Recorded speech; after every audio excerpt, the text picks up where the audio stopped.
Three. Okay, guys, I was sleeping, and then I got a text from her, and be like, "Oh, can you send me the link?"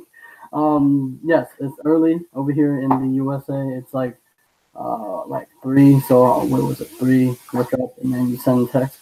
But before we do the interview, Yes. I would like to mention people that since I've been doing a lot of interview with law of attraction people, Yeah. it create like a uh, confirmation bias, which means that every time people view it, meaning that it they get sucked in, and I don't want them to get sucked in the confirmation bias that it's not the end all be all of everything. So that's what I want to put out there. But how are you doing today? I'm doing very well. We have extremely heat in Sweden, so I'm all sweaty. I just went out for like a 10-minute walk, and it's kind of impossible to be outside because we're not used to it. So I'm here with my like ice thing, trying to keep myself cold. But it's just hilarious, and I love travel. And today in the summer, it feels like I am traveling, even though I am in Stockholm. So it's Okay, cool. thank you so much for that. Uh, Can you introduce to yourself to the audience, please? Of who Yes, you of course. Yeah. My name is Tornqvist, and I work with Rapid Transformational Therapy. It's the most amazing thing I've ever done. And for me, it's more like a lifestyle than actually a job. I had a career. When I was younger, I knew I was going to become a journalist, and it was very based from my head. Like I think it was like my subconscious beliefs thought that if I was a journalist, I could become somebody. So I had that drive the whole time because for me, being a journalist was a very, very, very good profession. And I ended up doing it, and I was the youngest journalist working ever in Sweden, and I thought it was super cool. And I did hang out on celebrity parties when I was 16 and doing interviews with celebrities. So I was very bragging about that at that age. But I felt very not fulfilled on my inside, and I had anxiety, and I just woke up some mornings feeling sick and did not want to go to work. And now, when I'm 32, I understand with the knowledge I have now, it was my desire from my ego wanting to become a journalist, but for my inside, it wasn't what I was supposed to do. And then finding rapid transformational therapy and see how that really transformed my life, it's a blessing.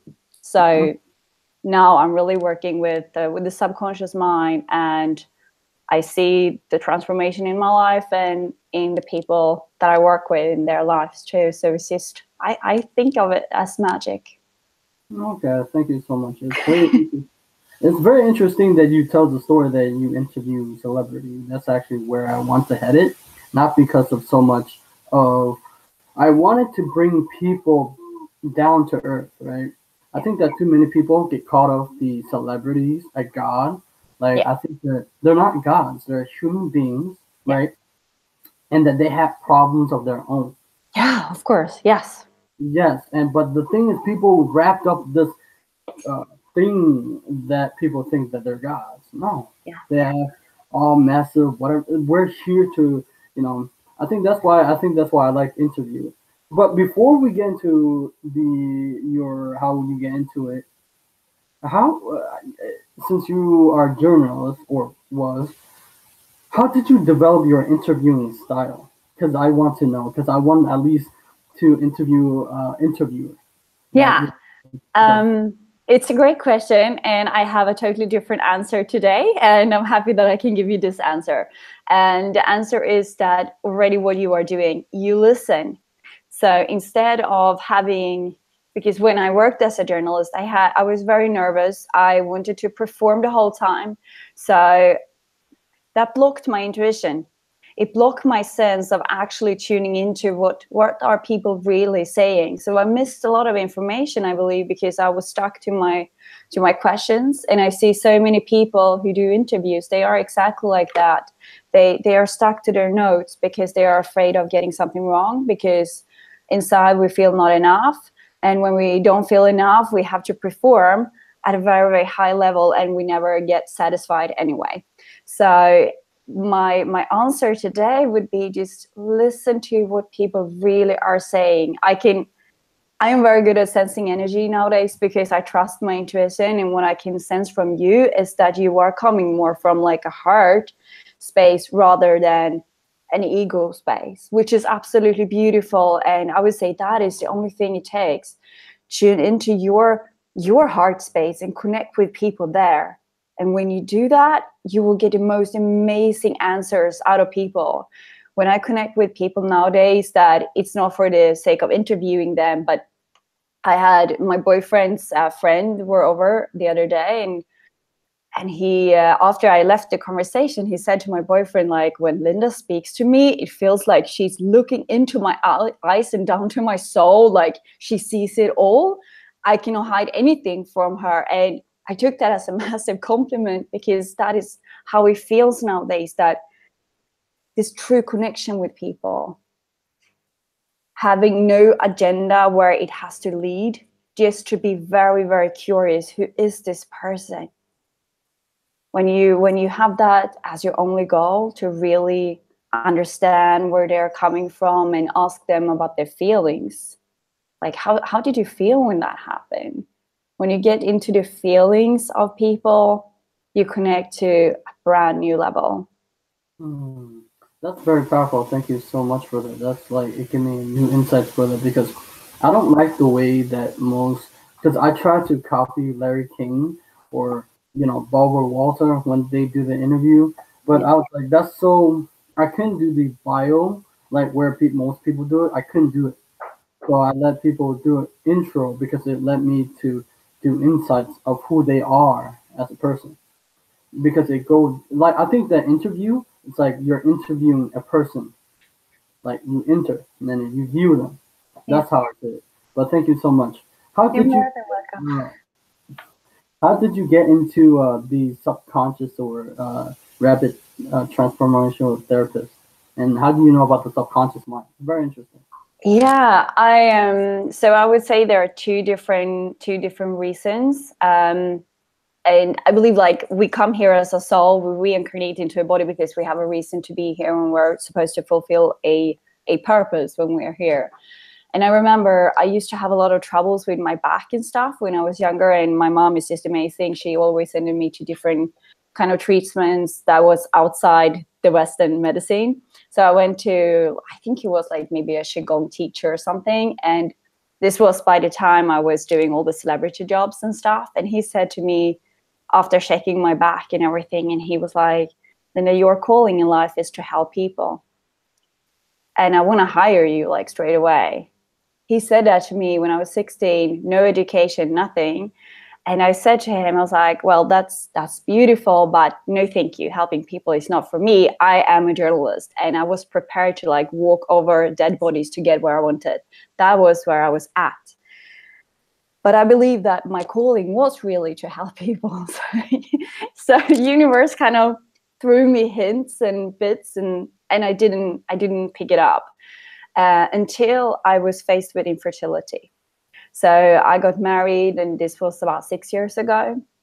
And the plan was to start a family straight away, and it didn't happen. And that was the first time in my life where I really started to look for answers, because there was a massive frustration. It was a massive pain.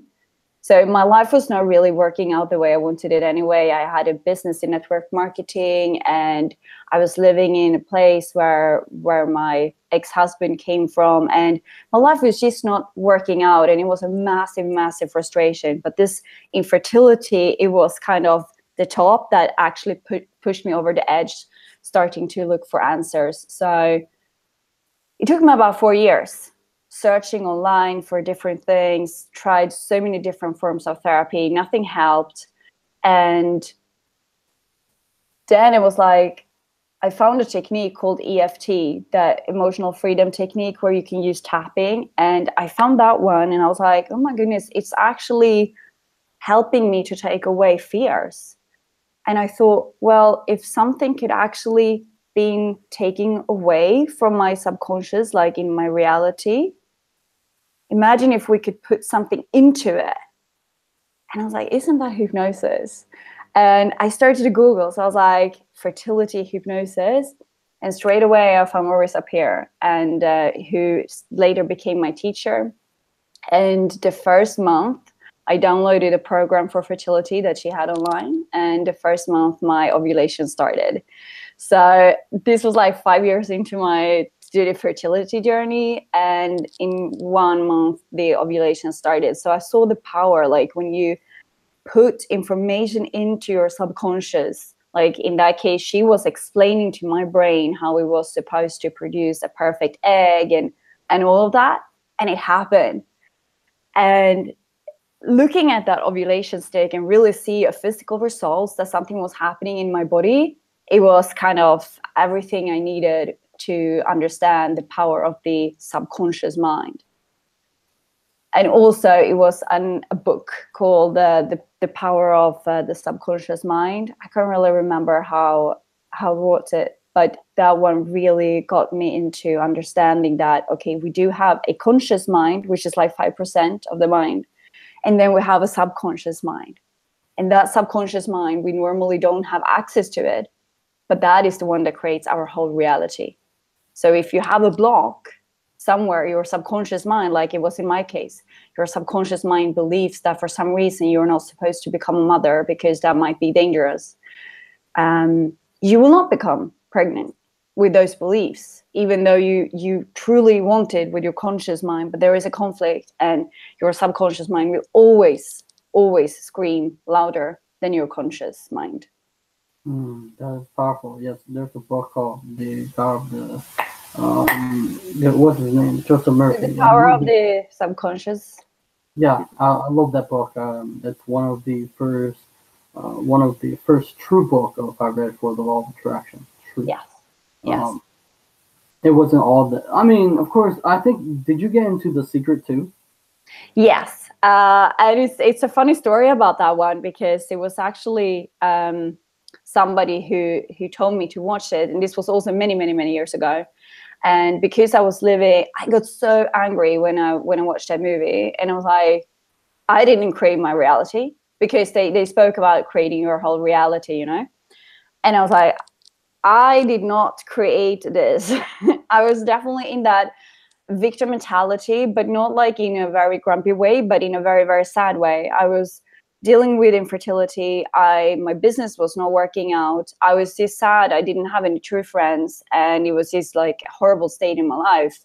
I get all emotional now when I speak about it, because it was just a pain in my heart, and hearing somebody say like, you created that, I could not just understand it, because I knew, like, when I was 16, 17, and 18, I had this massive success being a journalist. And then my life kind of crashed. And I didn't understand what was going on.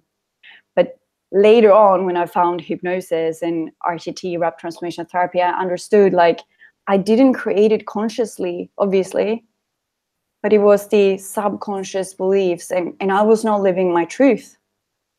I wasn't living my purpose.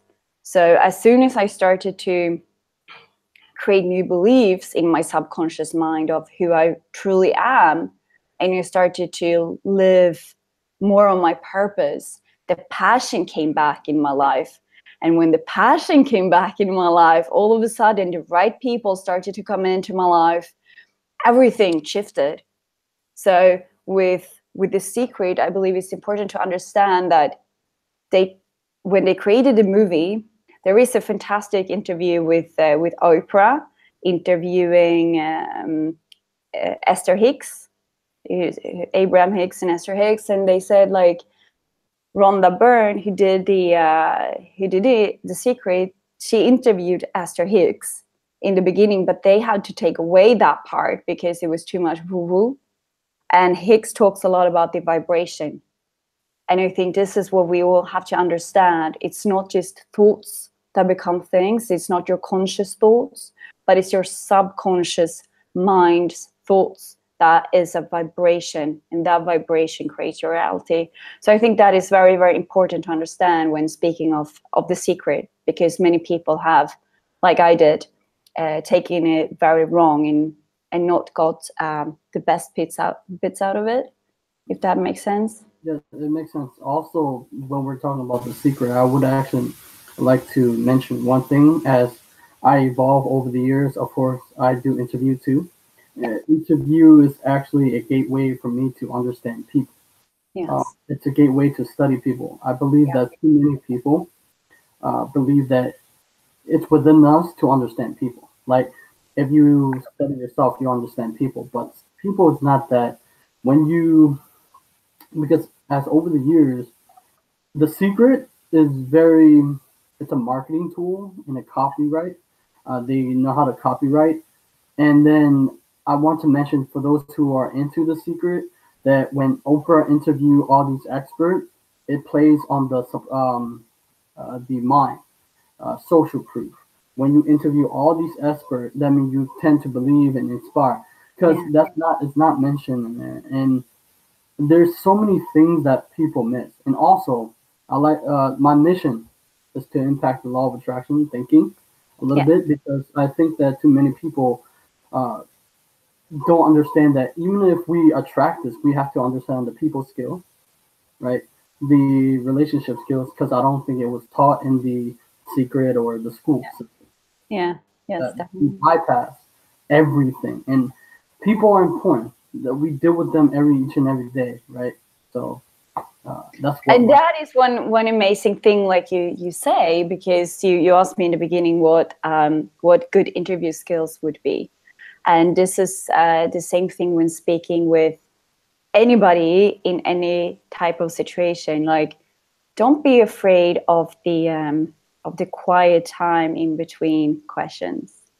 So that is what I was totally afraid of the silence, and I see so many people are, like everybody almost are very afraid of that. But when we just sit down with people and just really tune into what is this person really saying, and just let it sink in before you come up with an answer, I would say that is the absolutely best people skill I have ever learned. And I feel myself developing it more and more every single day. And I see how my relationships with people just drastically transform. it seemed like you're very keen. Yes. Yes. Yeah. I interview a lot. It seemed like females is more in tune than guys. Um, but before I want to tie all this in, I would like to know what make you want to like do interview or do like celebrities. Like, what was at that instant point in your mind? Why did you want to do it? When I was younger, Yeah. yes. Because I knew I wanted to be a journalist, but I hate the news. They freak me out. So I kind of accidentally, I don't think there is such a thing as accident. We create everything, but kind of it felt like an accident, or kind of tapping into that world of writing about things that could make me write, but I did not have to touch anything that had to do with bad stuff like accidents and stuff, because that was definitely not for me. So I think it was kind of this celebrity thing where it's a path. It could have been interior design, it could have been anything, but it just happened to be celebrities. And also for a 16-year-old, being able to say to my schoolmates, like, well, what are you doing on the weekends? I am out interviewing celebrities. And it made me be somebody, because my sense of what my worth, it was so low. And this is what I say in all people. Like, it doesn't matter kind of how much money you have, what career you have, but one of the most common beliefs that we as humans that we have is, I am not enough.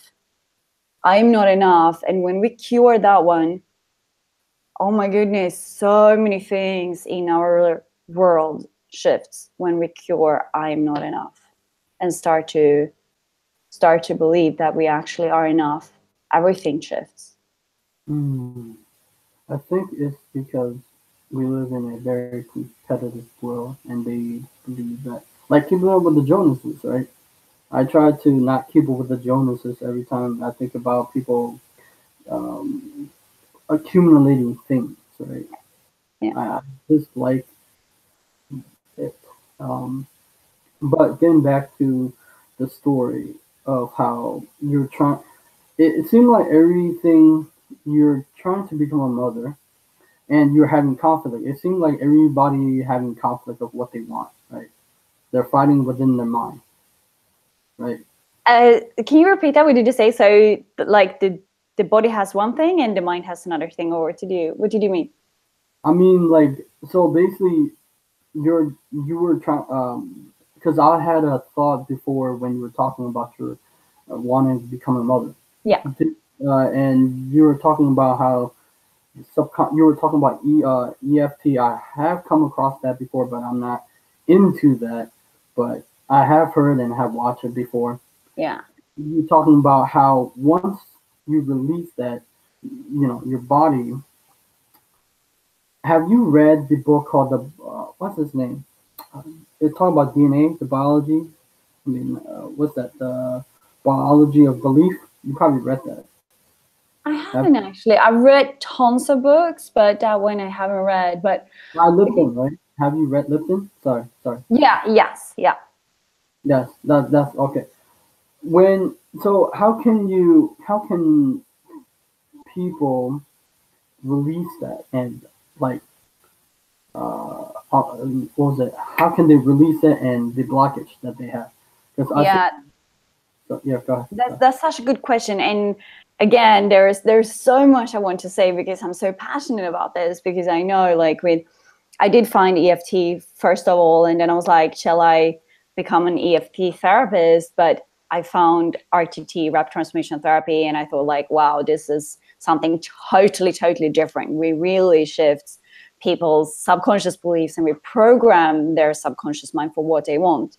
So the way I use Rapid Transformational Therapy is to help myself and the people I work with to use RTT as an express way into their subconscious mind so they can easily manifest the life that they want to have for themselves.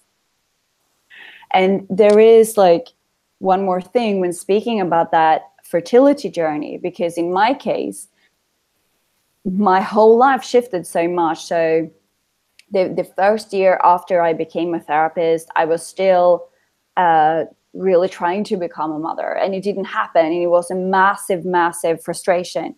It was even more a sadness after I had been on the training, because I thought, like, my mind has all the power, so now it will happen. And it didn't. And it was, I think that was, like, even worse part of my life where I kind of knew the power with the subconscious and I knew my ovulation was working, but still I didn't become pregnant. And it was just horrible. But then I started to understand. I was like, I'm not living the life I am meant to live. I'm not happy in my situation. And understanding more now about the soul and the soul's journey and the soul's purpose and everything, I believe that sometimes we are trying to manifest something into our lives, programming ourselves for it, but for some reason it's not meant to be at that time in your life. Like, for myself, I ended up leaving the marriage I was in, even though it was a beautiful relationship, but I had to understand I was not in love anymore, which was horrible to have to face that, but I just had to. And leaving that behind and knowing that when the time is right, I will become a mother. I'm like 100% sure about that. But that was a really hard thing I couldn't get my head around that at the time, because I knew the power, but it didn't still happen. So what I want to say is, like, sometimes we try to manifest something from, like, an external thing, like getting pregnant or having a car. I really tried to manifest a car at one point as well, and it didn't happen. And almost everything else I have wanted to manifest has happened with the most rapid results when using RTT and my subconscious mind. But with the car, it didn't even happen. So now I understand. Like, 2 months after that, I met my now boyfriend, and I started to spend a lot of time in his apartment in the middle of the city. And I've kind of done that in half a year. So I was like, I definitely don't need a car.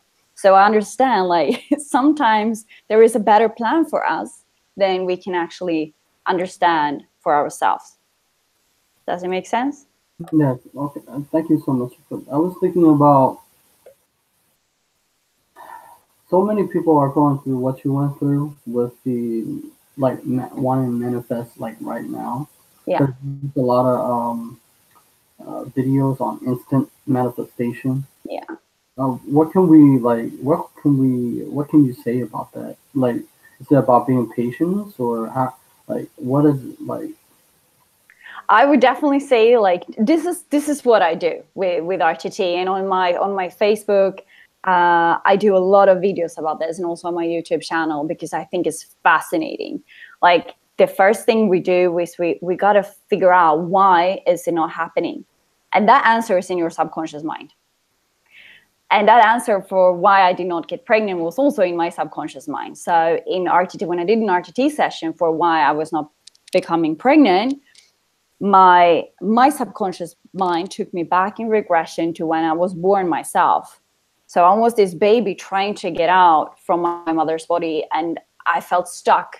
I was like, I'm stuck. I cannot breathe. I have no air. I cannot move. I have no idea how to get out. And I was freaked out, and I was totally in panic. And then I understood. I was like, oh my goodness, this is my life I'm speaking about. That was the reason why I did not become pregnant, because I was in a situation where I felt panic. I was in a situation where I felt trapped. I couldn't breathe. I didn't like, in my body could obviously breathe, but the feeling was I couldn't breathe because I didn't have my own money. I was dependent on somebody else. So I was freaked out. I was exactly like that little baby trying to get out of my mother's body when I was 30. So my subconscious mind knew that was the reason why I was not getting pregnant. And this is why it's so powerful when doing RTT. So if you would ask me, like, why am I not manifesting this $1 million, for example, I would get you into hypnosis, and I would ask your subconscious mind to take you back to the absolutely root cause of why you are not attracting the right kind of business, the right kind of people, or whatever is needed for you to actually manifest those $1 million.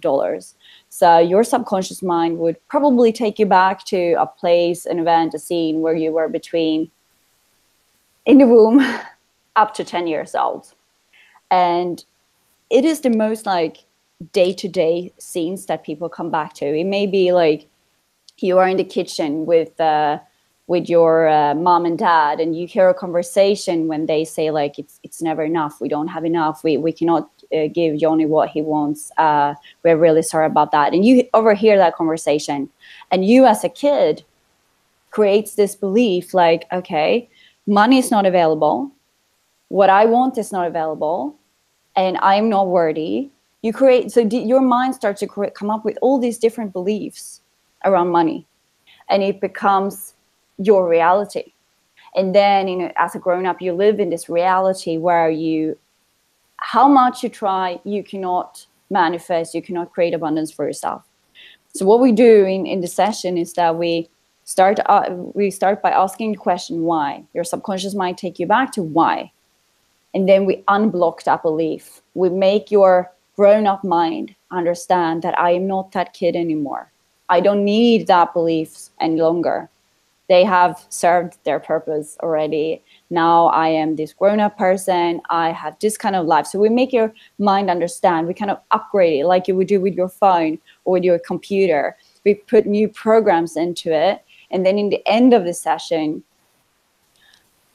we do a recording. I was going to say, like, first of all, I asked the client, like, what do they actually want? And you would tell me, like, I want to manifest $1 million. And I would say, like, okay, do you have a business, or how could that possibly happen? And you may say to me, like, yeah, I do interviews, and I would be able to sell these interviews if I just had the power to do that or something. And I would program your subconscious mind for attracting the right kind of people to buy your interviews or whatever. and that you're a magnet for money, that you're worthy of money, and that your brain is now in a new position. And this is how we shift. This is why it's so extremely, extremely powerful. And for me as a therapist, like, my intuition has started to work so fantastically good. So when I do those recording, it's like a 20-minute recording.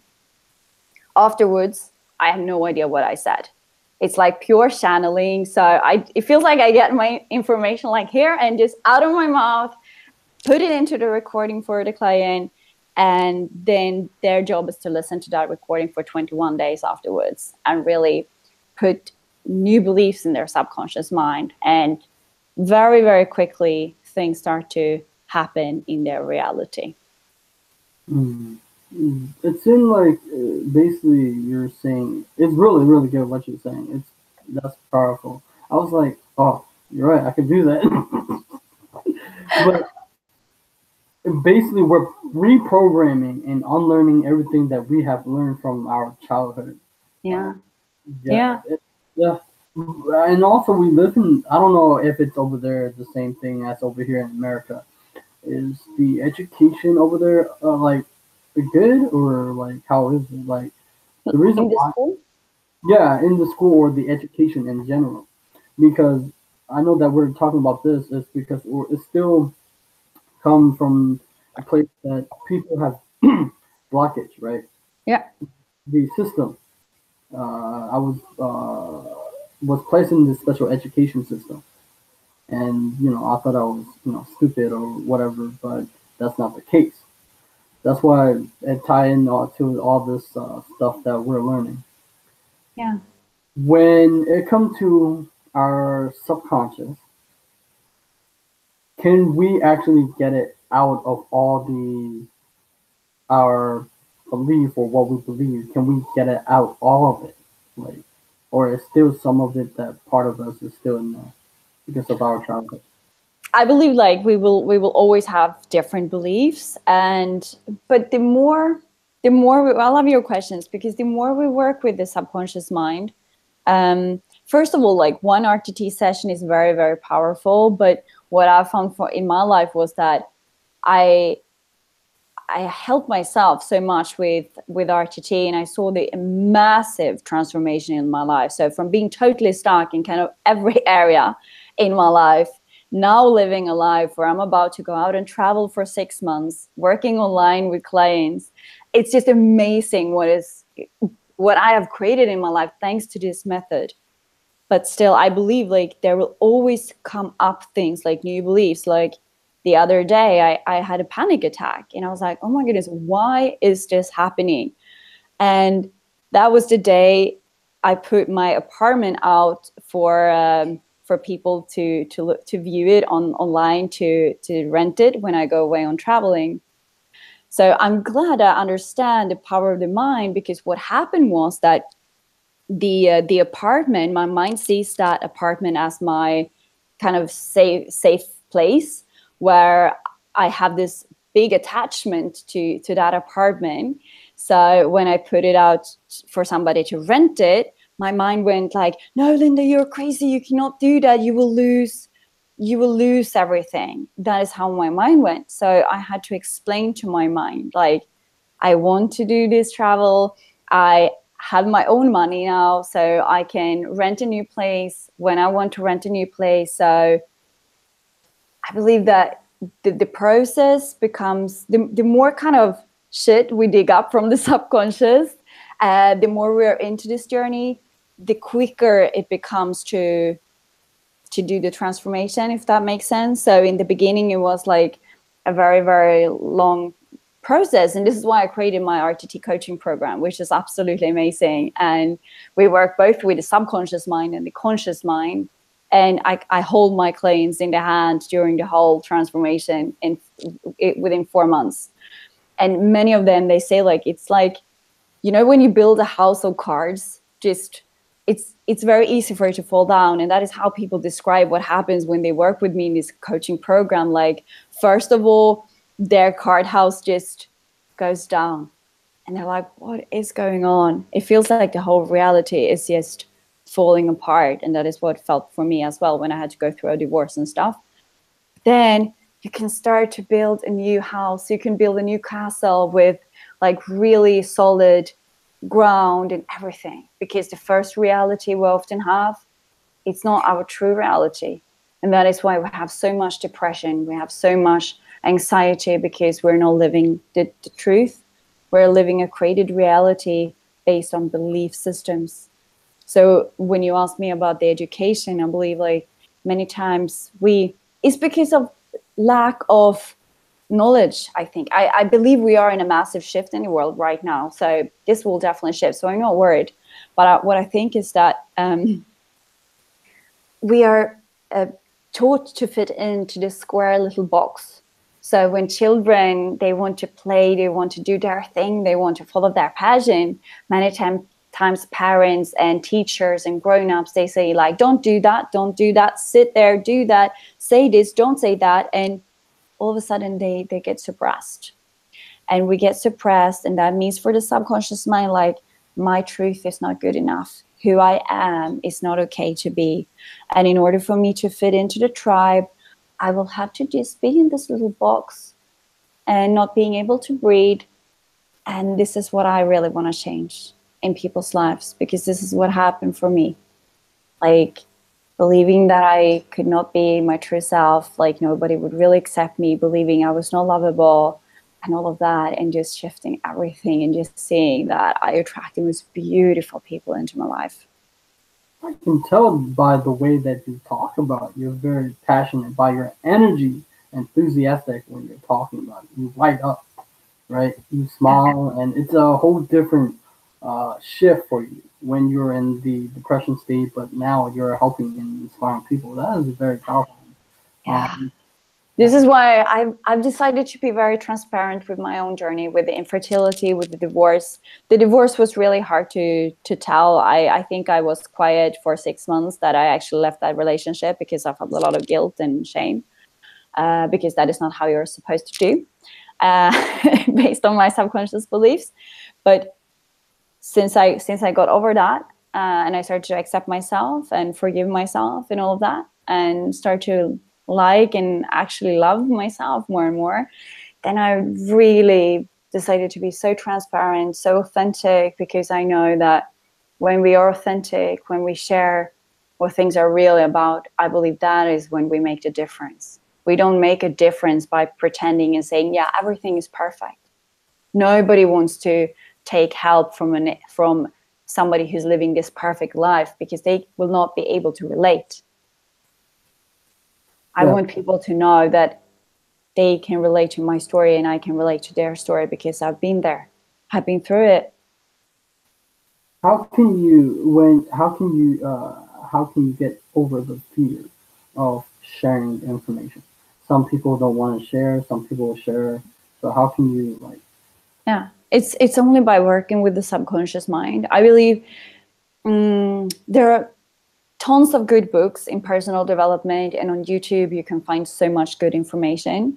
But when it comes to personal development, we are trying to fix something from the conscious mind. So many times people come to me and they kind of know what to do. Like, you should put affirmations up, you should put a vision board, you should do this, you should do that. They already have a massive toolbox, but still it is not happening. It is because of the subconscious beliefs. And the answer that is true for me is working with the subconscious mind. And the best way for me, that is why I work with it. The best way for me that I have found is Rapid Transformational Therapy, to really figure out what is going on. Why is this belief? And then shift the belief and program your brain for the wanted situation. It seems like every time I come back to this, it seems like fear. Is it also fear? Because I actually want to talk about fear, because we talk about that. And did you have fear, and how can you overcome, or did you overcome it? Because a lot of people have fear, even though if they know what to do, whether they want to manifest or they put a vision board or whatever. Yeah. I mean, we are driven by fear. That is how the mind is wired. And it comes from the baby state in our life. And it comes from, we were used to living in tribes long time ago, and we have a part in our brain called the amygdala, and the amygdala produces stress the whole time. And nowadays, the amygdala is working the whole time because there's so much going on around us, and we see on the news, and there is like fear-based things all over the place. And my whole reality, I haven't really done so many sessions on why all the fears were created in my life, because I feel like I don't need it, because I've solved them anyway. But since childhood, I was scared of everything, absolutely everything. My grandmother, when I was maybe 14 or something, she bought me a dog so I could actually be the grown-up taking care of another being, and that did help me a lot. So from that point, when the dog came into my life, I could start to be home alone, and he could come with me on the subway, and I could actually go on the subway. But I thought I was going to throw up when I was on the subway, so I had to have a bag, like a plastic bag in my handbag. So I had all these fears going on, like everything was just fear-based. And it comes from your brain believing, if your mind has a belief that you cannot survive, you are, what is the word? Like, you cannot take care of yourself. You're helpless. When you are helpless, then you don't have any power. And this is also, how much people want to control things. They're like control freaks, and that is how I used to be as well. And it's because of fear. Because we believe with the childhood part of our brain that we are helpless. And when you're helpless, you have no power at all. And that is the reason why you have to try to control everything on your outside world. And it's hard for people. I see this all the time, trying to control things, because you and I know that we can't control things, and that just makes us disappointed. So the more we work with the subconscious mind, understanding that you're not helpless, you are not a 2-year-old helpless child anymore. You were helpless at that point. You couldn't defend yourself, but now you are a grown-up person. You can, if you get stuck in an elevator, I was terrified of getting stuck in elevators before, but now my brain knows that I have my phone.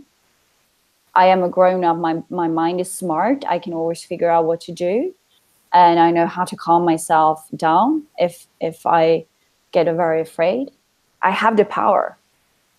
But when the subconscious belief is that you're helpless, you have no power at all, and this is why we freak out.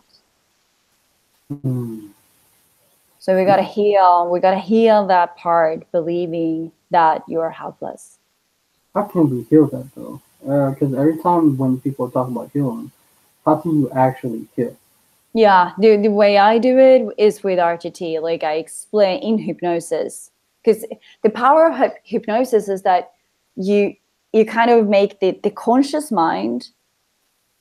If you see the conscious mind as a doorman trying to see what is gonna come in and not come in, and what can come out and not come out, so he's there or she is there trying to kind of protect the subconscious mind.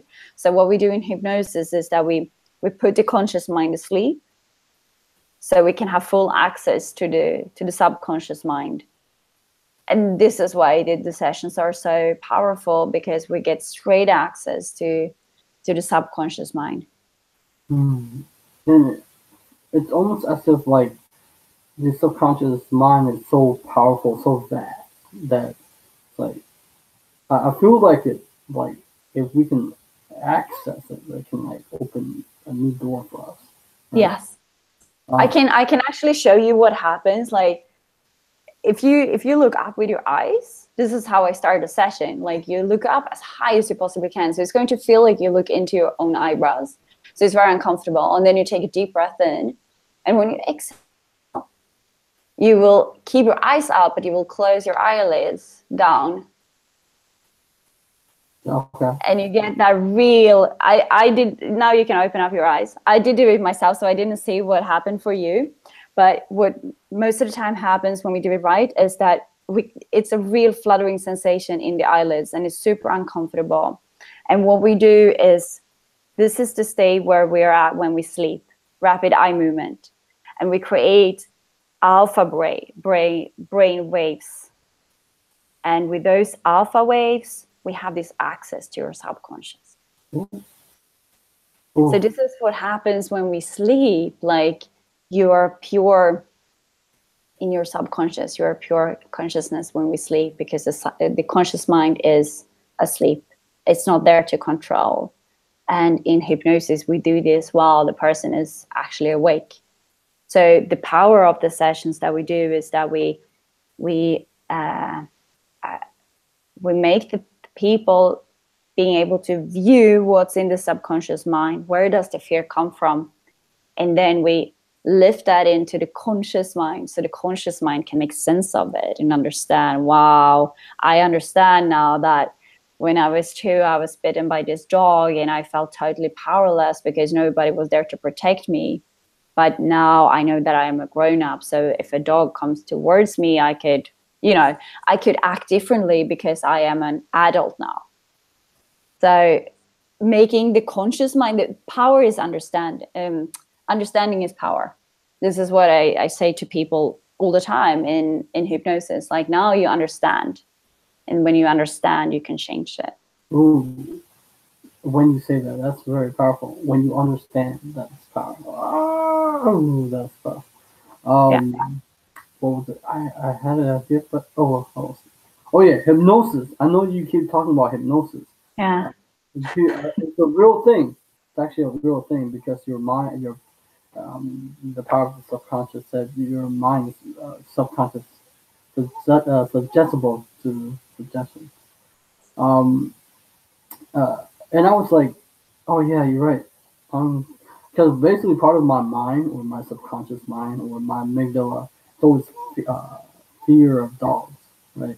Because when I was like, what, 10, I went trick or treating, and because I was wearing like a skeleton behind my thing, and then dogs just go up and bit my sister and bit me, and I saw blood running.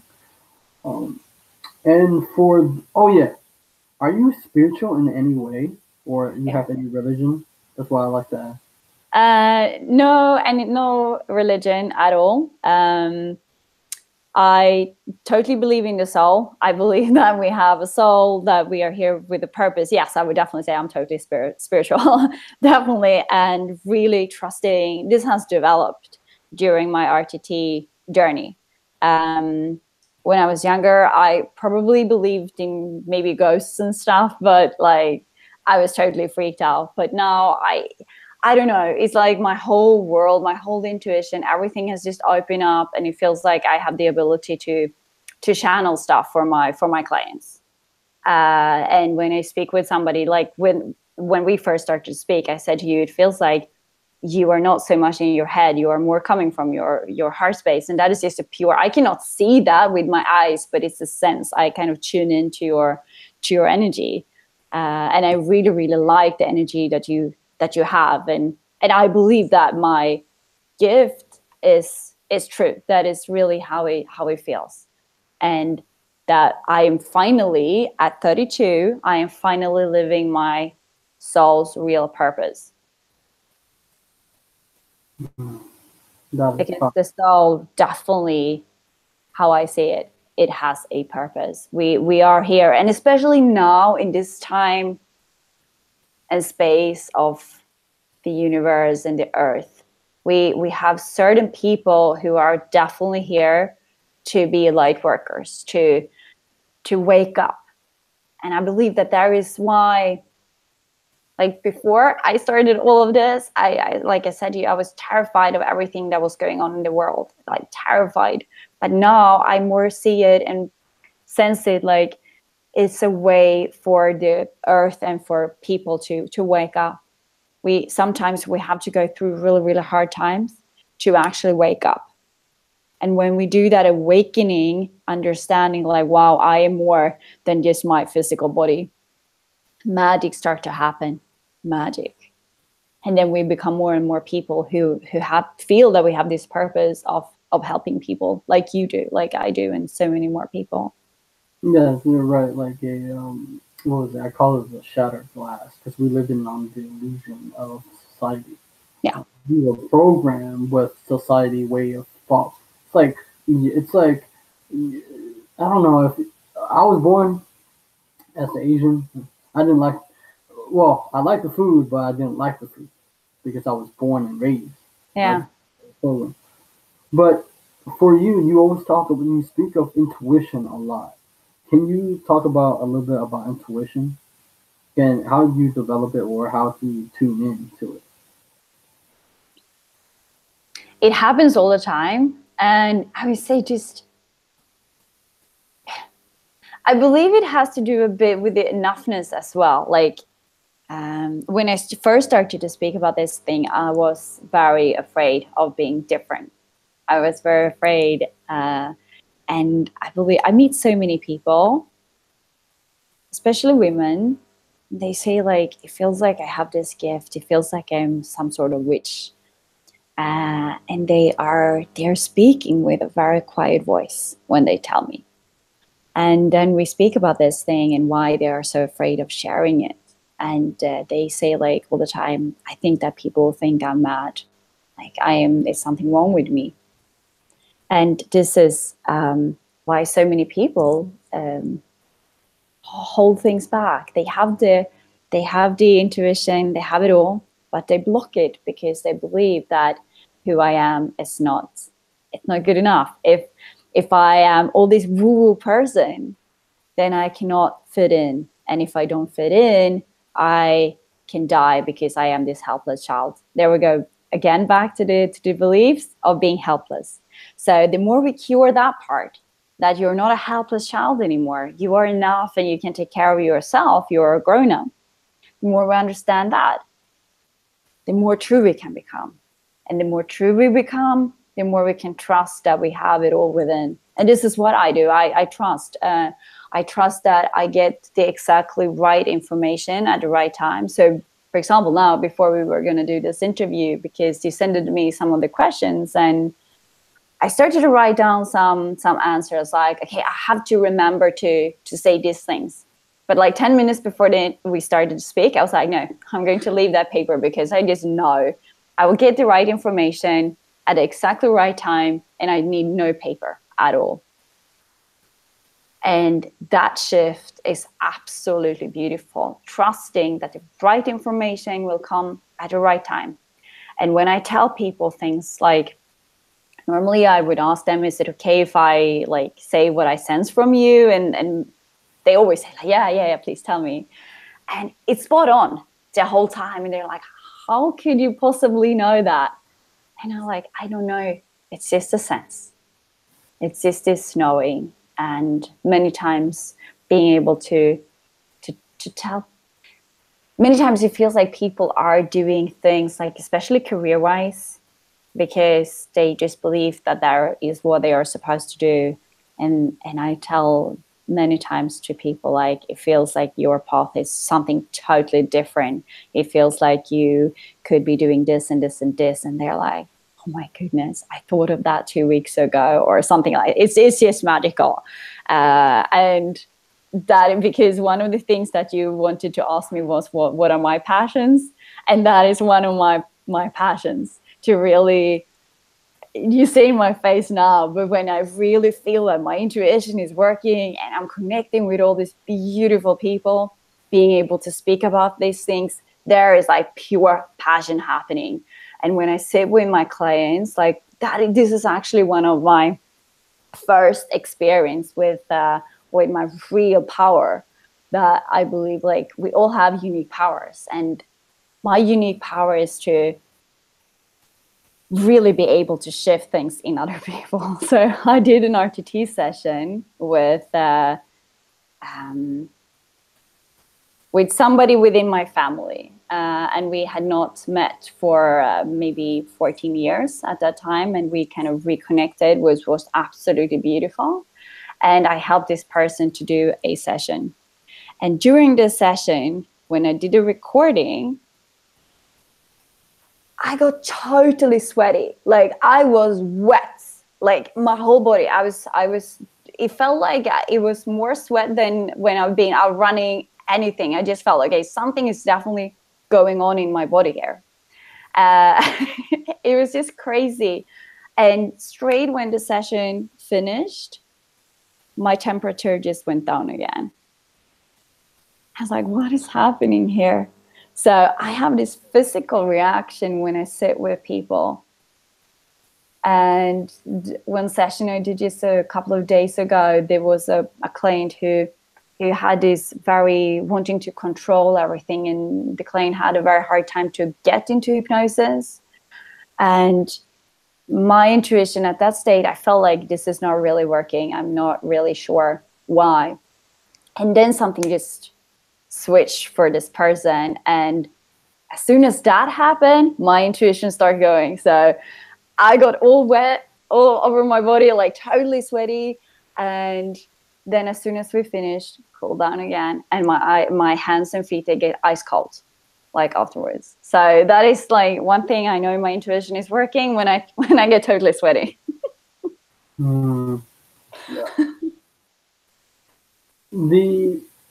When you say in the beginning of the interview, you were right about one thing, that I come from a place of heart. I was like, how did you know that? Because that's what I've been trying to do this whole time when I interview people. Not just for the passion to make them smile, of course. To not only do it for them, for people, myself. I wanted to be able to at least inspire people. To be able to say, hey, they're just human beings, right? We don't. I think that too many people, like for example, like the law of attraction, they try and make it too perfect, but they don't relate to people. They don't relate to the pain. You know, at the end of the day, people have pain and suffering.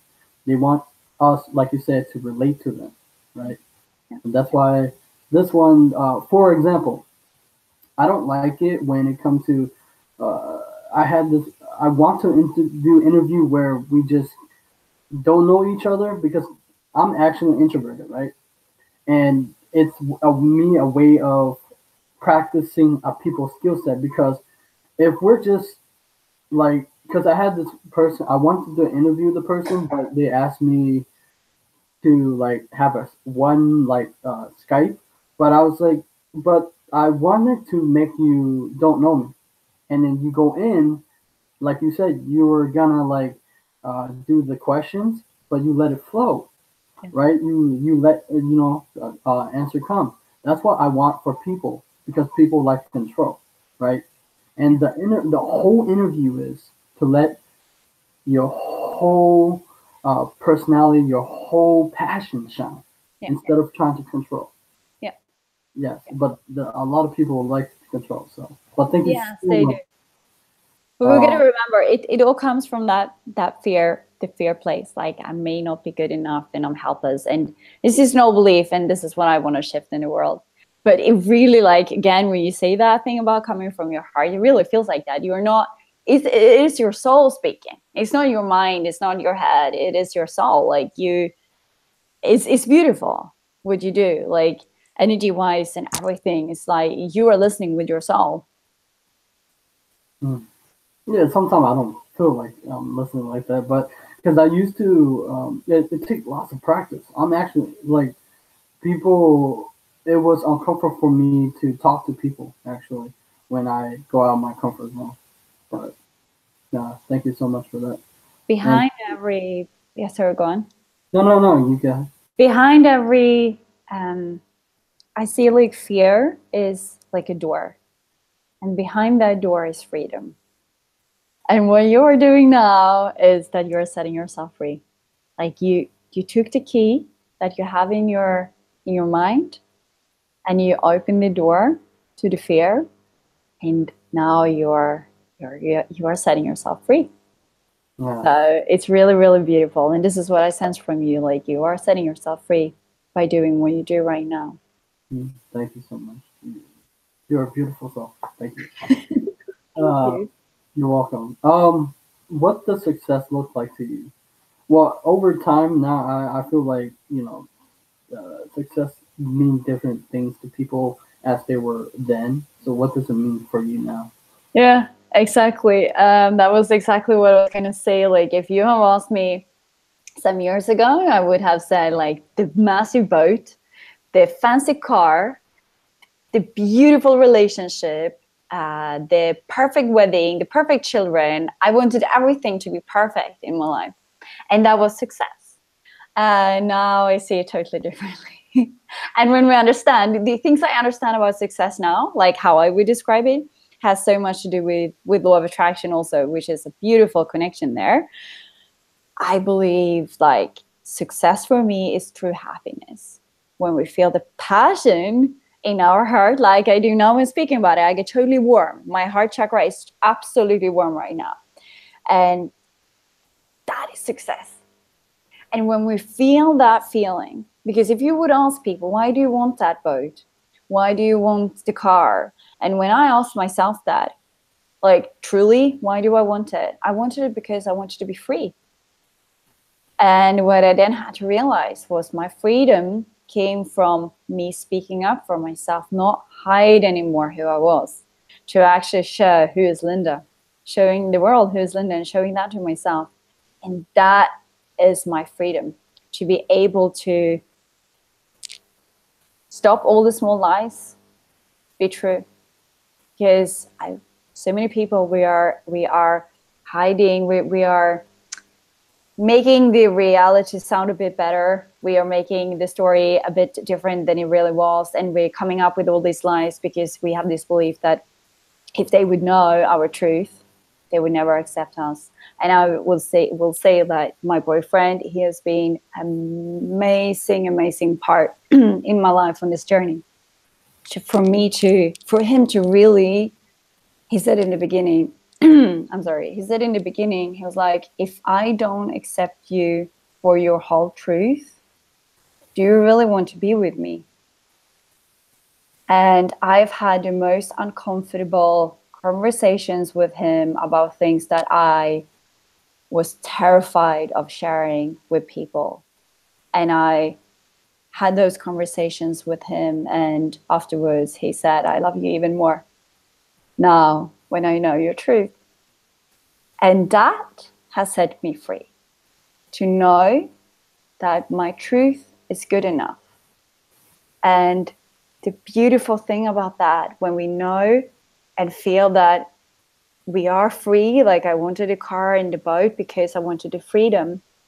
And I've done this inner job. Now I'm saving so I can give myself those things. I don't need them. I still want them because I like cars and I love boats, but I don't need them anymore. And my passion in itself attracts everything to help me to get what I want from the external world.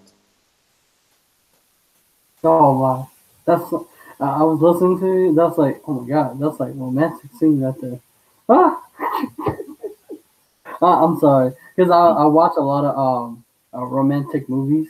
Yeah. Uh, Oftentimes we make it as if romantic scenes like that, and we want like that, right? But oftentimes relationships take work. But yeah, that's beautiful. Thank you so much. And you always come back to being true to who we are instead of hiding who we are, right? So, I get goosebumps now when you ask this. Yeah. yeah. And here's the thing. I see it so many times. We want to fit in. Yeah. We want to, because I observe people. Because I learned from my property man. He was here, but now he went to another. He told me the best way to understand people, you gotta people watch, observe people, Yeah. and oftentimes they don't show up who they are inside. They wear a mask, a Yeah. persona, and you always bring back to you, right? You want to show the world who you truly are, who you are now, right? So, how can people become not exactly like Linda, but for themselves? Yeah, the best version of themselves. I love that question, and it feels so important. It starts with knowing that you are enough. And it's easy to say, like, you got to know that you're enough because your whole belief system is telling you that you are not enough. So one thing that my teacher, Marissa Peer, taught me was to write on my mirror, I am enough. When you write it on your mirror, like one man asked me, like, why do you say enough? Why don't you say I'm perfect? But the thing with the word perfect is, like, first of all, there's no such a thing as perfect. But then second is that it's really hard for your brain to pick up that you are perfect, because you have so much hate for yourself. You have so much guilt, shame, and all of that. So it's really hard. It's a conflicting belief saying to yourself that you're perfect. But when you start by telling yourself, I am enough, I am okay, what I do is enough. When you start to feed yourself with that, your whole world will shift. So that is one thing that people can do, like, for themselves at home. You could have it on your phone, I am enough. So you constantly are reminded of that. And when things don't go the way you thought they were going to go, just say, like, I'm enough. I did the best thing I could do. And my worthiness has nothing to do with my outside experience. Whatever other people do, don't do, whatever they say or don't say, my worth is always the same. And this is one of the most common thing that I help the people with that come to me. And we program that straight into their subconscious mind, understanding that they are enough, that they are worthy. When you said perfect, I actually want to say, I want to make a mistake in the interview, right? Because it's not being perfect. I just want to make a mistake in every interview, but so it won't be as perfect. Yeah. Because the first time I did an interview, uh, I make lots of mistakes until the best-selling author helped me. He was a law of attraction expert, helped me with the interview, understanding, guiding me. But oftentimes when we feel not, most of the time we beat ourselves up a lot, Mm-hmm. right? And it's really, and also people too, because it's terrible when people tell you you're not enough. How can you reprogram that if someone you love say that you're not enough or something? I would say, like, when you start to believe that you're enough, the people who would tell you that you are not enough, they will disappear out of your life. They're not supposed to be in your life. And this feels extremely powerful to tell you right now. And this is what I meant when I said that people explain it like it is this deck of cards, the house of cards, it's falling apart. Because that was the old reality that we used to live in, when we believed that we were not enough, that we just we had a reality that we thought was maybe on our level of worthiness. But when we raise that, we understand, like, oh my goodness, I am worthy the most beautiful relationship. I am worthy of people treating me as their best friend, and I'm worthy of treating myself as my best friend. Everything just, it shifts, and there will be no people. I like, in my world, the people who are not lovely, they are not attracted to me. I don't see them, they don't see me. And I believe that that is the same for everybody. Like, when you work with your values and your beliefs, with who you truly are, you will attract people who are just like that. And this is why I believe, like, when you said that my relationship, it sounds like a movie. And for me, yes, it does. When we were on the first date, I didn't even know, we met through a friend, and we ended up, like, when I saw him, it was just something with him. And we ended up having a 12-hour date without, in that morning, we had no idea that we were going to meet at all. And when we walked, like, in the city, I just saw everything was so beautiful. I was like, oh my goodness, look at that lamp. Look at that ice skating rink. It feels like we are in a movie. And I kept saying that. And it has, until this day, felt like we are in a movie. Because I believe that we attract, when we start to understand that we are worthy of true love. Imagine, I had this belief that I was not lovable. I had a belief that men were assholes. I had all these beliefs. And I was not really, how could anybody really like me? That was my belief. I was like, maybe they could think I look good or something, but if they truly knew who I was, no, that nobody will love me for that. But when I started to work with my subconscious beliefs and understanding, of course I am enough. I am exactly as enough as everybody else. My soul is equal, like everybody's soul. Like all of this, I mean, then things shifts. I believe we can have it all. Somebody got upset because I have somewhere on my website, I'm like, we can have it all. And she was like, you cannot tell people that. They cannot have it all. But I believe we can. When we shift our subconscious beliefs, I believe we can have it all. That's powerful. I was thinking about there is where okay, because you were talking about guys are assholes. Usually I don't curse a lot, but here's what they say is guys finish last, right? That is so like was it nice guys finish last because I want to reprogram. That is not true at all, right? Because I think it's the way that how the guys assholes they work very differently, and that's why I don't like the way the pickup artist industry. I dislike it. I dislike everything other the way that they do it or how they treat people and how they treat others, right? And when you can we bring back to the guys are assholes. So many people have, or so many women have that in their mind. How can why why is it that belief, and why are they attracted?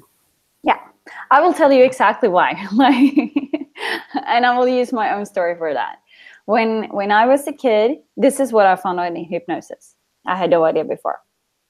When I was a kid, so my dad had two sons from his previous marriage, and when I was born into this world, I lived with them for a short time, and then they, because of family situations, my brothers left, and my mind created, because they were my heroes, and they disappeared out of my life, and my mind created, it was obviously a sadness, like a real pain. Love was taken away from me, and my little child brain created a belief that if they leave me, how can I be lovable?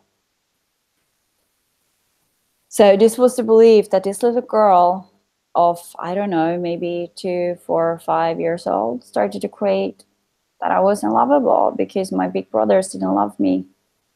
And with my grown-up brain, I say totally differently. They were because of this family situation that had nothing to do with me.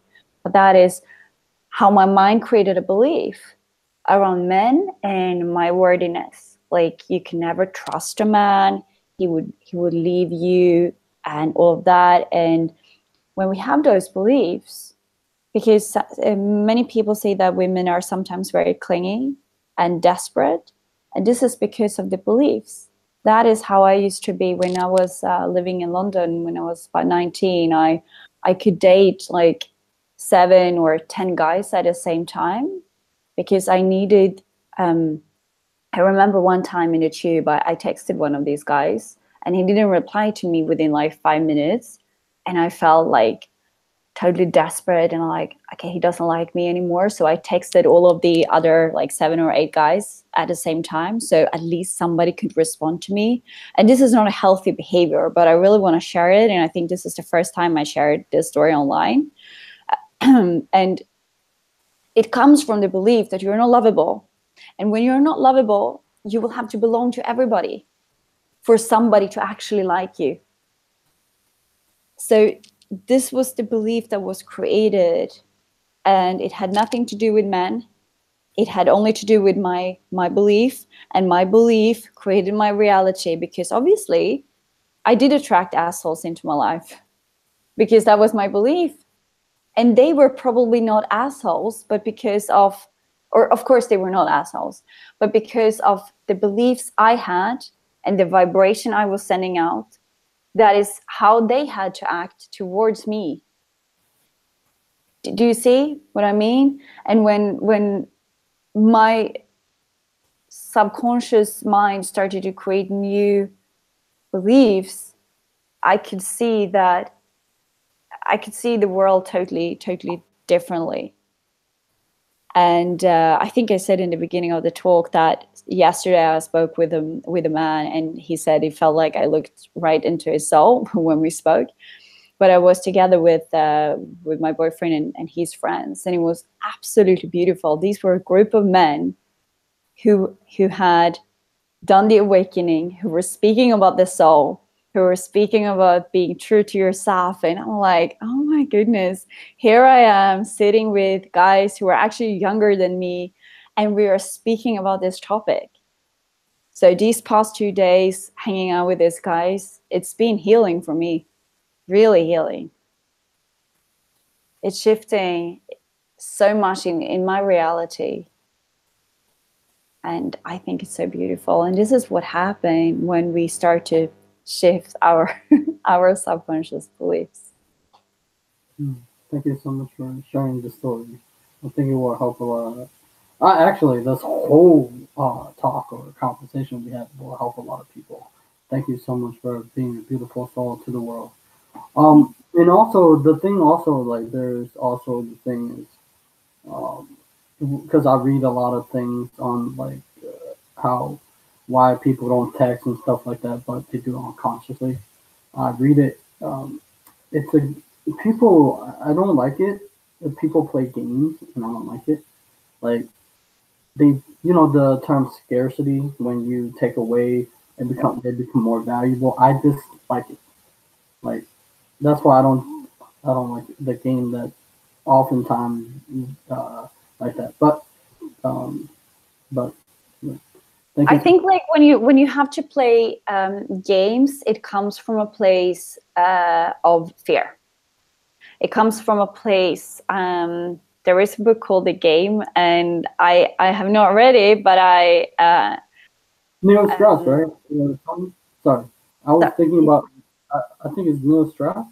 Maybe? Yes. And because my boyfriend read it, and I know many men who read it, and they said like it's more like about the technique stuff, how to actually pick up a woman and sleep with her.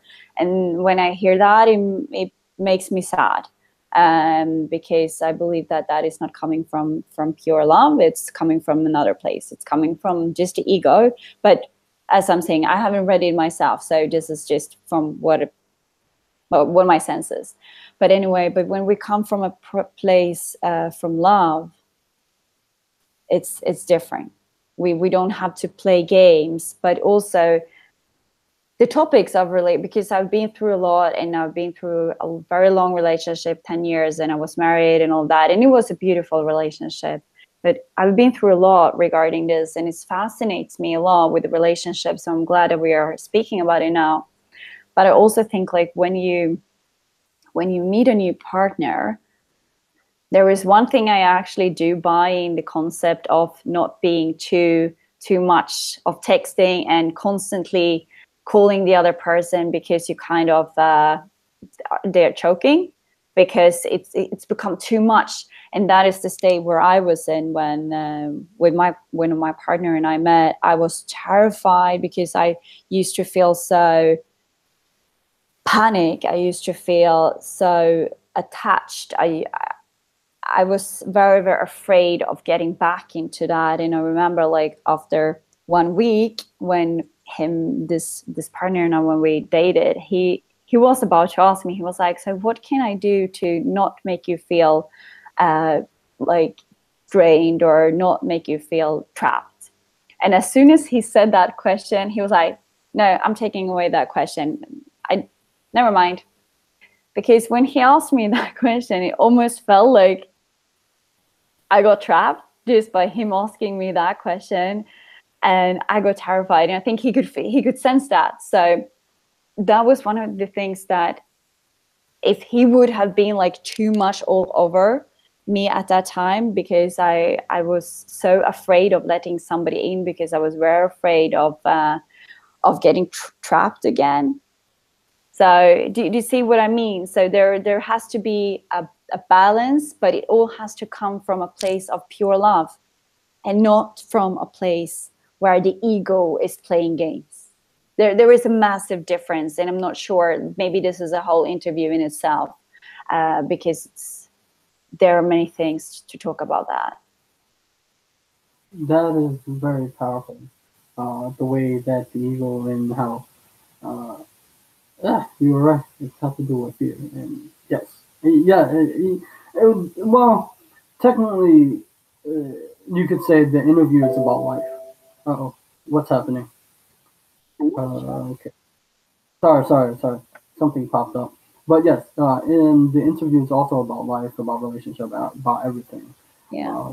Yes, but I thank think you. the short answer is like, come from a place of pure love. Stop the ego. And that is one thing that my partner said to me also in the beginning. At the same time, he said about my truth. He said, like, well, if your path is another path than dating me, that is your path, and that is okay. He was like, I would be very sad, but it is okay. Everything is okay. And I was like, because I did set my intention for a healthy relationship. And 3 days later, he showed up in my life. And when he said those sentences, I was like, oh my goodness, is this what like true pure love is? When somebody actually tells you that I am willing to let you go if that is your path, if that is your truth. Oh, that's beautiful. Oh, that's like a, We are both in pairs. a romantic scene coming. Like, but yeah. But also, I do want to have the question. Like, seems like you have that. What if dating someone who don't accept who you are, why doesn't the person accept who you are? That's the question that I want to know. I think the answer is to that one is because you don't accept who you are. And when you don't accept who you are, you either don't share it, or when you share it, you share with a lot of fear. You share with a lot of guilt. So if you choose to share something and you don't accept it, your truth yourself, because you have a belief that you're not enough. So when you finally decide to share it, your vibration is very coming from a wrong place. Do you see what I mean? So if I would share something that I had a lot of guilt about, and I still decided to share it, but if I felt so much hate towards myself for this specific thing, you would sense my energy rather than hearing. You would hear the words I say, but you would sense my energy. So Mm-hmm. you would sense that there is a lot of guilt, hate, and all of that. And that is probably creating a reaction in you. And you get this very weird feeling. But also, it may come from one thing is also like core values.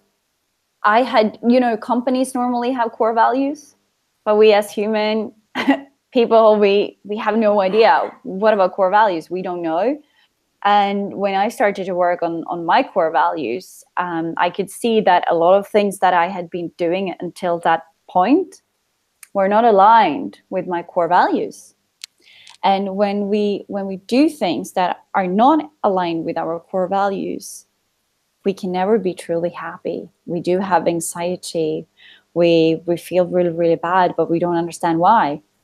So if I would encourage people to do something right now, it's like, go to the mirror, write, I am enough. And then the second thing is to start to write, what are your core values? Mm-hmm. For me, my number one core value is honesty. And I wasn't being honest in my life before.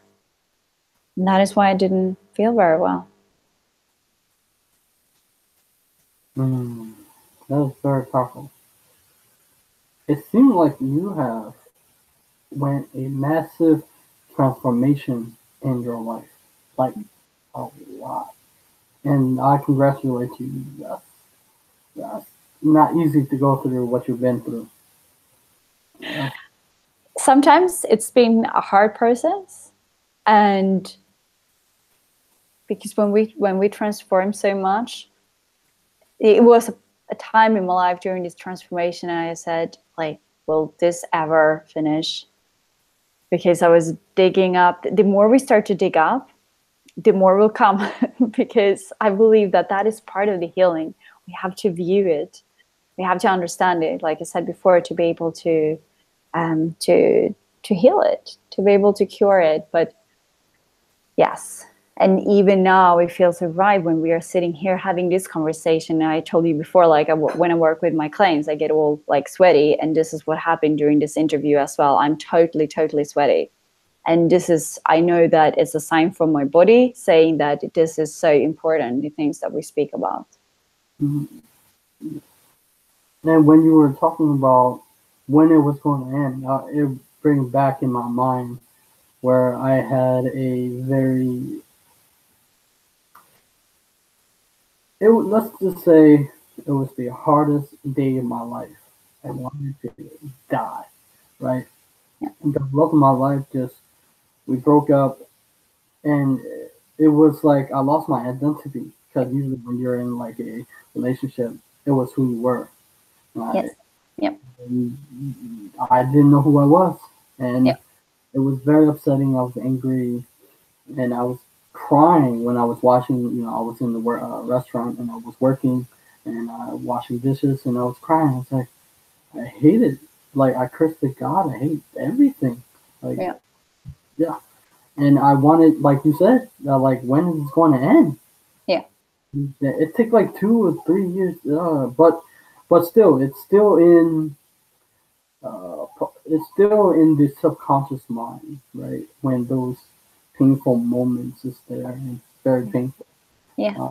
Yeah. So I'm glad that you're bringing it up, because it feels like the guys that I was speaking with yesterday, I am so blessed that they shared their story with me. And they all said their transformation came out of very bad heartbreaks.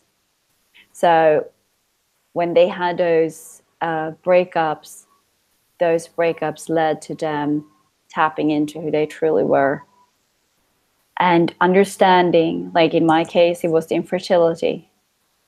I heard, I think it was Lisa Nichols, who was also interviewed in The Secret. She said that somebody wrote into her and said that sometimes the most beautiful gifts, they come in the most ugly wrapping. And I was like, isn't that so true? Things that are really hard, we have no idea why they are created in our reality, but they are there for a reason. So I tell people all the time, and myself, trust the process. Trust that you are exactly where you need to be at this specific moment, because you have no idea what's going to come out of it. And universe loves people who learn from what they are going through. So if you could start to ask yourself this question and ask other people this question, what was the most important thing you learned from that situation? What was the most important thing you learned from this interview? What was the most important thing you learned from that relationship you have with that girl? When you start to learn things from that, I think you change your direction very, very rapidly, because then you don't have to do it all over again. That is kind of how karma works in this lifetime. I believe if we don't learn, we have to repeat the same pattern again. And also, you said when you had that breakup, you had no idea who you were. And I have many clients coming to me because they want to find true love. They want to have a relationship.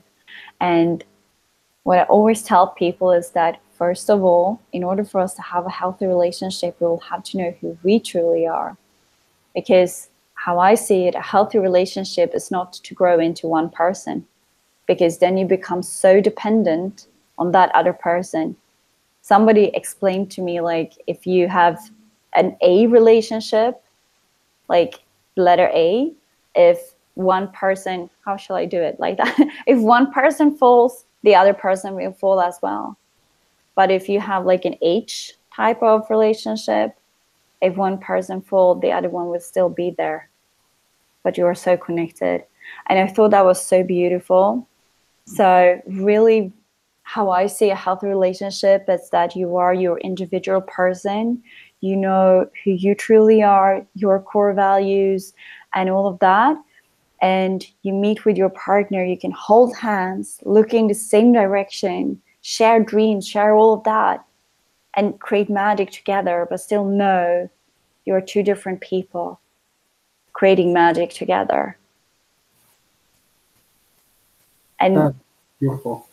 and know that you are enough in yourself. You never need a partner. You never need anybody else to complete you, because this is what we are taught by the movies, by the fairy tales. You complete me. You complete my soul. This is my other half. This is my better half. You know all these things. But that is kind of saying that you are not a whole person. You are a whole person. And my boyfriend so beautifully explained it. He was like, it's like your life is this beautiful dish already, and your partner is this extra fantastic spice on top of that dish. And I thought that was just very beautiful. Yeah, that's very beautiful. He's a very he got away with words. He got away with words. I can tell. You will have to have him and me on an interview together. He's brilliant. I've learned so much from him during my journey. And also, when you connect with a partner, when you connect from a true love level, I believe that you help each other to become even better people within yourself. Also, of course, good in a relationship, but this is what I see in this relationship, that both of us, we have become so much better people within ourselves because of the help that we have been to each other. Triggered some things in each other, holding each other's hand when we were afraid to do things, but we have triggered each other to become better and better people within ourselves. So I would say, thanks to this relationship, I stand more on my own 2 feet today than I have ever done in my whole life. I'm glad that he's in your life now. You're very happy. I can tell. That's awesome. It's very beautiful, and I was the one believing that true love didn't exist. Why did you believe that? Because of that belief system that when my brothers left me, I believe that. And also, I don't think we have so many role models in what is a healthy relationship, because all the movies, the fairy tales and everything, the girl believes that she is supposed to be saved by this prince, and I love to be the princess. I love to be a princess, but I know that nobody's here to save me. I don't need to be saved.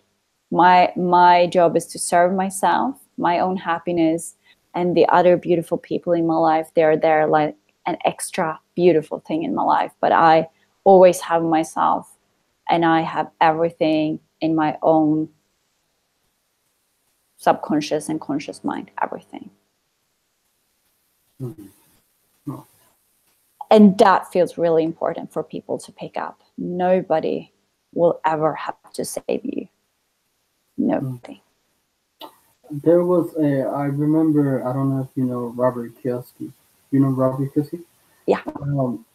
His wife, Kim, she always talked about, there was one time she was with her mother and her mother friend. Yeah. And she always talked about it, where her her mother friend depended on this, her husband, but she depended on everything, and so and she would that person felt helpless, and Kim didn't want to feel like that. She wanted to be not depend on the husband but herself. Yeah. That was a powerful thing that she told. And that is the A kind of relationship. Like the friend was the mother's friend was in an A kind of relationship. So if something would happen to the man, he would leave her. She was totally dependent.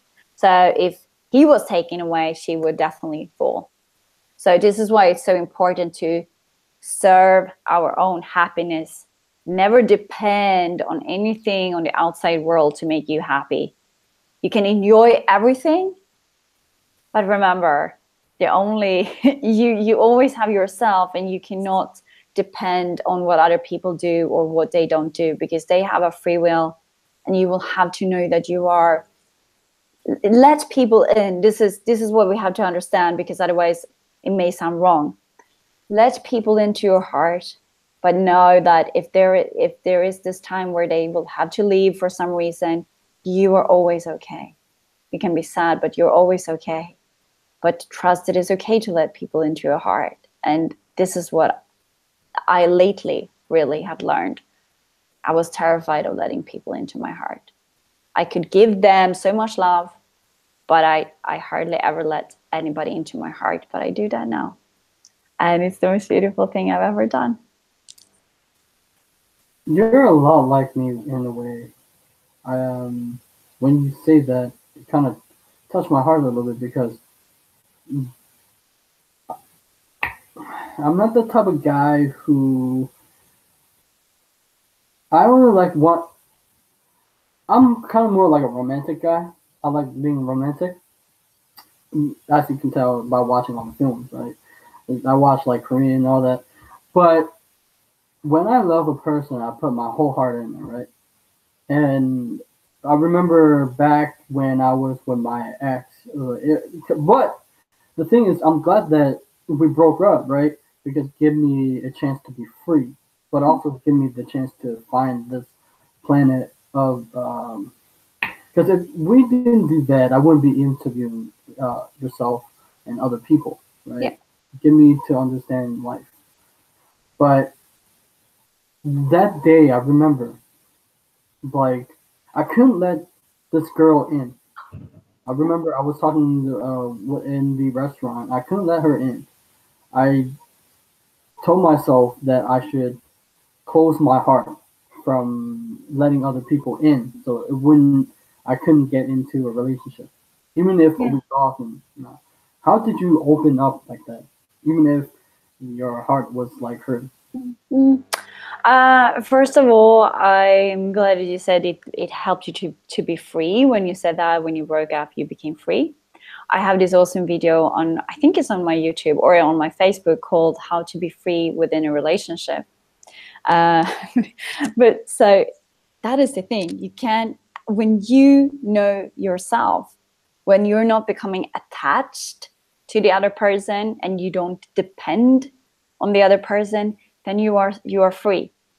So you can be extremely free in a relationship. I thought it was impossible, but this is what I've learned during my journey. So you can definitely be truly, truly free. And the thing is to start to open up your heart. It comes from knowing that you are enough again, knowing that you are not helpless. You have all the power within. The more strong, the more you serve yourself and your true happiness, knowing that you have all the power within, you don't depend on anybody, the more you can let them in. Because when you know that you are always safe, you can always hug yourself. Like, I do that all the time. Like, I hugging the inner child by hugging my own arms or shoulders. And saying, remind myself that I'm safe, it's okay, I am the grown-up parent to my own inner child, and all of that. I believe the more safe we feel within ourselves, the more we can let people in. Because the only reason why we have closed down our hearts is because we are afraid what will happen if they leave. Yes, that is very true. The day that's wrong truth. The day that we broke up, I was so afraid of being with someone because they might one day leave again. That is that is so powerful. I think that's why so many people are close off, because they're afraid. Yeah. Uh, They so, are afraid, because if they, and that is how I used to be, definitely. If we protect ourselves, we can never get hurt. This is what the subconscious believes. But when we know that you have everything that you can possibly need, and you have that within yourself, and knowing that you are always strong, and it is okay to cry. These are super important things. to understand. And also life becomes so much more beautiful when you do let people into your heart. That is definitely what happened in my life. When I was living like the old part of me, the old version, I attracted people into my life, and they always said like, "Oh, Linda, I get so much energy when I hang out with you," and I was like, "Yeah, but I am drained." I did actually set my timer when I was going out for a coffee with people. I did set my timer for like 2 hours, so I had an excuse to leave after 2 hours because I knew that I was just drained by hanging out with people, and I thought it was something wrong with me. But it was because I was attracting the wrong kind of people. I was not living my truth. I was attracting the people who were in the same energy frequency as I was. And then I teared everything apart, and I started to build up a brand new reality and showing people my truth, showing myself and other people my truth. And when we do that, we attract people who are on that same frequency. So that means that the people I have in my life now, when I sit and when I speak with you, I see we have spoken for so long, but it's so interesting. It's like connecting from that heart space, like with pure love. You can be speaking for hours. Like, as I said, happened in my first date with my boyfriend, 12 hours, nonstop talking, because there was a connection from the heart. Because I was thinking about like, I don't know. Are you introvert or I know it's off topic, but because you're talking about energy draining, are you like introvert or extrovert? I'm just curious. Both. Both. Okay. I'm not sure actually, because I love hanging out with people, but it has to be. This is what I'm figuring out now. It has to be around the right kind of people. It has to be people who really resonate with me. And now I know that if I'm with people where I feel it doesn't really resonate with me, I know that I am good enough in myself so I can actually take myself away from the situation. And I've had situations lately where I have actually left the conversations because I just felt this is not giving me anything good. It's just draining me, making me sad. So I took myself out of the situation. And that was just awesome to be able to do that, because my old self would have said like, no, I cannot do that. What will they think of me if I just take off? But I've done that now, and it was a super cool feeling. Super cool feeling. So I would say in those situations, I'm introvert because I don't like speaking with people who are not on the same frequency. When we meet on the wrong, maybe it's the wrong environment, or maybe, but we just don't click. But when we have the click and the chemistry, I can go on and on and on and on for hours, and I feel more empowered afterwards than I was before. So Okay. I would like to ask one question because I always ask this of every person I interview. Well, starting to. Why did you want to? Why did you uh, want to do an interview with me, even though I asked? Why did yeah. you let me do an interview with you? Because you asked the question if it was right for you, but Yeah. I'm interested. Actually, I did set my intention not long ago. I was like, I really want somebody to interview me, somebody who also have the power to bring the message out to the world. And then you showed up. So it's fascinating, and I really want to spread the word. I want to empower people, knowing that stop being afraid, stop thinking that somebody else is going to save you. You can ask other people to help you. That is definitely different, but we have so much power within, and we can transform our lives, and we can do it quickly.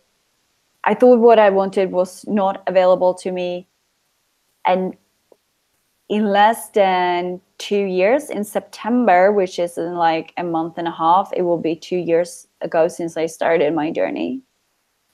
And before that, my life was just a struggle. Now everything is different.